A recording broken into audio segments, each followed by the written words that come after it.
현대에는 우주 탄생 이론인 빅뱅 이론이 있습니다. 아주 오래전 동아시아에서는 우주를 어떻게 생각했을까요? 세상 만물은 대체 무엇으로 이루어져 있고 어떻게 작동하는지를 수많은 이들이 고민했습니다. 그런 생각들이 쌓이고 쌓여 11세기 송나라 때 누군가 나타나 우주 탄생 이론을 전개해 나갑니다. 그는 세상이 어떻게 굴러가는지 이야기합니다. 만물의 근원을 찾아내고 우리가 어떻게 살아가야 하는지도 고민했죠. 이러한 생각은 신유학인 성리학의 토대가 됩니다. 그가 바라본 동양의 세계관은 대체 무엇이었을까요? 신유학의 시동을 건 그는 바로 주도니입니다.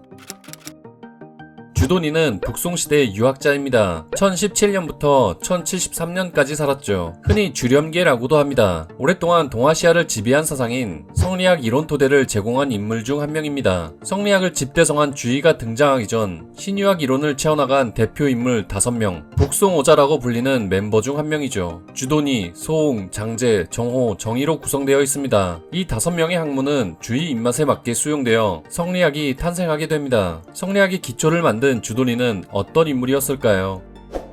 주도니는 불행한 어린 시절을 보냈습니다. 일찍이 아버지와 형제를 잃었습니다. 어머니와 함께 사찰을 드나들며 지냈죠. 그러다 20살이 되었을 때 관직에 나아갈 수 있는 기회를 얻습니다. 관직에 있던 외삼촌이 주도니를 추천해준 것이었죠. 과거 시험을 치르지 않고 추천으로 들어간 음직이었습니다. 그렇게 주도니는 지방에서 관직 생활을 시작할 수 있었죠.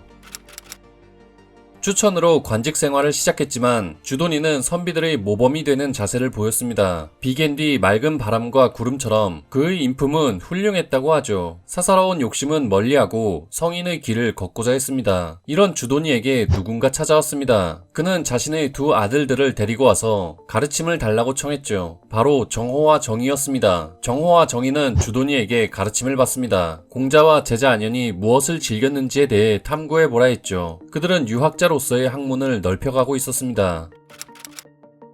주도니는 관직 생활을 30여 년 동안 합니다. 낮은 지방 관직에 머물렀지만 별다른 욕심을 내거나 하진 않았죠. 오히려 어딘가로 떠나 은거하기를 바랬습니다. 유학자이지만 도가적 성향이 짙었죠. 그는 애련설이라는 작품에서 세속을 떨치고자 하는 마음을 표현했습니다. 특히 진흙 속에서 피어나지만 더럽혀지지 않는 연꽃을 마치 군자다운 모습으로 비유했습니다. 마음이 깨끗한 군자가 되고 싶었을 것입니다. 하지만 왜 군자가 되어야 할까요? 세상은 대체 무엇이길래 왜 이치에 맞게 살아야 하는지 고민했습니다. 태극도서를 지어 그 이치를 설명하려고 했죠. 세상의 본질을 탐구하고자 한 유학자였습니다.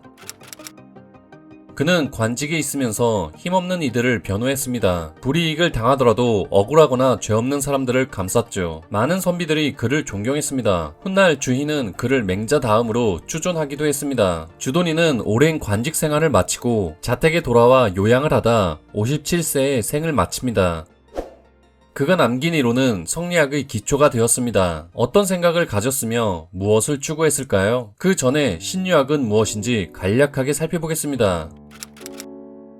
유학은 크게 2가지로 나눌 수 있습니다. 선진유학과 신유학이죠. 선진유학은 공자, 맹자, 순자로 대표됩니다. 정치 철학에 가까우며 군자가 되어 모두가 잘 먹고 잘 사는 것이 목표죠. 하늘에 뭐가 있는지는 별로 중요한 것이 아니었습니다. 그로부터 대략 1000년 이상이 지나고 그동안 불교, 도교에 눌려 찬밥 신세였던 유학이 다시 일어섭니다. 이때 유학을 신유학이라고 부릅니다. 물론 후대에 와서 붙여진 명칭입니다. 당시엔 유학자 스스로가 정통이라 생각했죠. 하지만 오래전 선진유학과 큰 차이점 하나가 있습니다. 하늘 위에 무슨 일이 일어나는지에 대해 고민한 점이죠. 우주의 본질을 탐구한 형이상학적 측면이 강했습니다. 불교와 도교에 맞서기 위해 그들도 철학적 깊이가 필요했습니다. 그러다 보니 자연스레 다양한 사상이 섞이기도 합니다. 그래서 신유학을 유교, 불교, 도교의 합일체라고 평하기도 하죠. 하지만 역시 본체는 유학입니다. 유학의 도를 추구했고 사물의 이치를 탐구했으며 마음을 깨달아 본성을 알려고 했죠. 그리고 마침내 성인이 되는 것을 목표로 했습니다.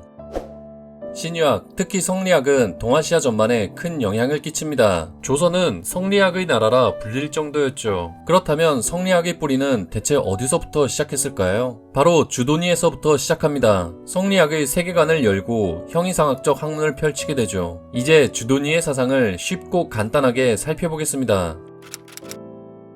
주도니는 인간이 우주의 중심이라고 생각했습니다. 그는 우주가 어떻게 움직이고 만물을 낳는지, 그렇게 생겨난 인간은 어떻게 살아야 하는지 제시했죠. 유학의 핵심인 천인합일 사상을 표현했습니다. 천인합일 사상은 하늘과 사람은 합일체라고 말하죠. 그래서 하늘의 본성을 회복하면 성인이 된다고 합니다. 주도니 사상을 키워드로 정리했습니다. 우주론, 성인 두 가지입니다. 먼저 우주론을 살펴보겠습니다.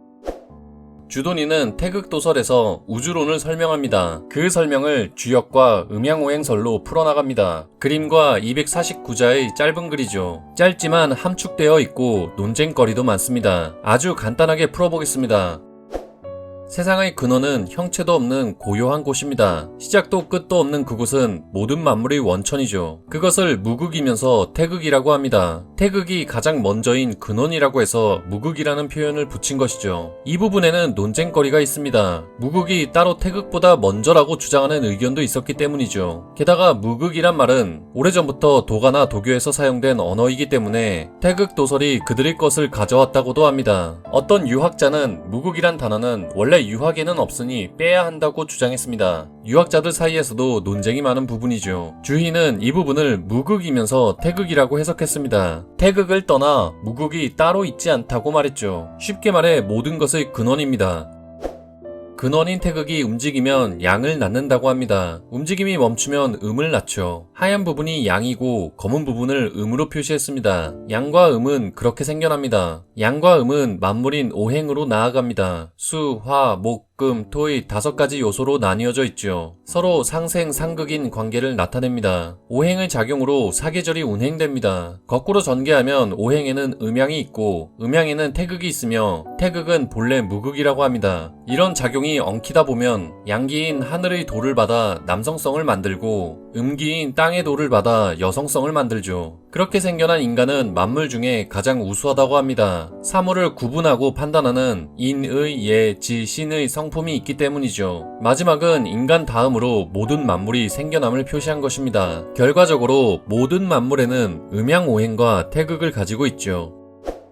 주도니는 인간의 역할을 중요하게 생각했습니다. 특히 가장 이상적인 인간상인 성인을 말합니다. 우주를 이해하고 하늘이 내려준 성품, 인의를 향해 노력하는 사람을 군자로 보았으며 반대로 인간의 성품을 거스르려는 사람을 소인으로 보았죠. 주도니는 누구나 배우고 수양함으로써 성인이 될 수 있다고 생각했습니다. 그가 말한 성인의 길은 무엇일까요? 다음 키워드로 성인입니다.